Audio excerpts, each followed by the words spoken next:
শনি পুজো উপলক্ষে চন্দ্রপুর বিপণী বিতান ব্যবসায়ী সমিতির পক্ষ থেকে আয়োজন করা হয় দুস্থদের মাঝে এক বস্ত্র বিতরণ অনুষ্ঠান। এদিন এই বস্ত্র বিতরণ অনুষ্ঠানে উপস্থিত ছিলেন প্রধান অতিথি হিসেবে সাংসদ রাজীব ভট্টাচার্য সহ আর অন্যান্যরা। আমাদের রাজ্যের মাননীয় মুখ্যমন্ত্রী এই ত্রিপুরাকে এক ত্রিপুরা শ্রেষ্ঠ ত্রিপুরা গড়ার লক্ষ্যে উনি বিভিন্ন কর্মসূচি হাতে নিয়েছেন এবং এই সমাজকে জাগ্রত করার জন্য আমরা শুধু আমাদের সরকার চাইছে এই সমাজকে পরিবর্তন করা।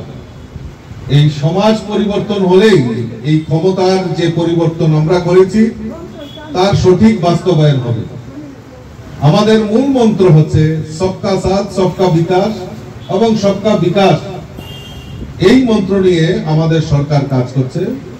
সেখানে ধনী গরিব কৃষক মহিলা যুবক প্রত্যেকের কিছু না কিছু সামাজিক উন্নয়ন আর্থিক উন্নয়নের ক্ষেত্রে আমাদের সরকার বদ্ধপরিকর এবং আমাদের রাজ্যের মাননীয় মুখ্যমন্ত্রী সেই দিশাকে সাকার রূপ দেওয়ার জন্য উনি সকলের প্রতি আহ্বান করেছেন।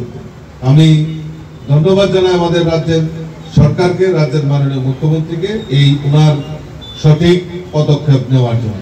তার পাশাপাশি যারা আমরা এই সমাজে বসবাস করি আমি তাদের কাছে আহ্বান রাখবো যে আমাদের সকলের মিলে মিশে এই এক ত্রিপুরা শ্রেষ্ঠ ত্রিপুরা করার লক্ষ্যে আমাদের মাননীয় মুখ্যমন্ত্রীর হাতকে শক্তিশালী করা, আমাদের সরকারকে আশীর্বাদ করা, সেই সংকল্প নিয়ে আমরা এগিয়ে যাব।